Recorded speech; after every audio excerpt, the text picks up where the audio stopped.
నమస్తే. Welcome to good health. నేను మీ Kiran wealth. ఈరోజు మనం మాట్లాడుకోబోయే టాపిక్ ఫ్రూట్ సపోటా గురించి. సో, దీనిలో ఉండే బెస్ట్ బెనిఫిట్ ఏంటి అంటే it improves very much energy and also skin హెల్త్‌ని చాలా వరకు ఇంప్రూవ్ చేస్తుంది. గ్లో ఇవ్వటం గానీ, స్కిన్ ఫెయిర్‌గా అవ్వటం గానీ అలాంటివి. అండ్ దీంతో పాటు హెయిర్ లాస్ ప్రివెన్షన్ బాగా చేస్తుంది. అండ్ ఇది బోన్స్ డెన్సిటీ పెంచుతుంది అండ్ బోన్ స్ట్రెంగ్త్ కూడా పెంచుతుంది.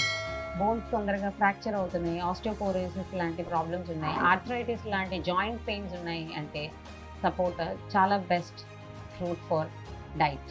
అండ్ దీంతో పాటు సపోటా ఇన్‌స్టంట్ ఎనర్జీని కూడా ఇస్తుంది. అండ్ దీనివల్ల కోల్డ్, కాఫ్ లాంటివి కూడా చాలా వరకు తగ్గించుకోవచ్చు. అండ్ సపోటా తీసుకోవటం వల్ల హెయిర్ లాస్‌ని కూడా చాలా వరకు తగ్గించుకోవచ్చు. అండ్ స్ట్రెస్‌ని చాలా వరకు తగ్గిస్తుంది. సో, ఇది ఇవాల్టి గుడ్ హెల్త్‌లో నాకు తెలిసిన చిన్న చిట్కా. పాటిద్దాం, హెల్తీగా ఉందాం.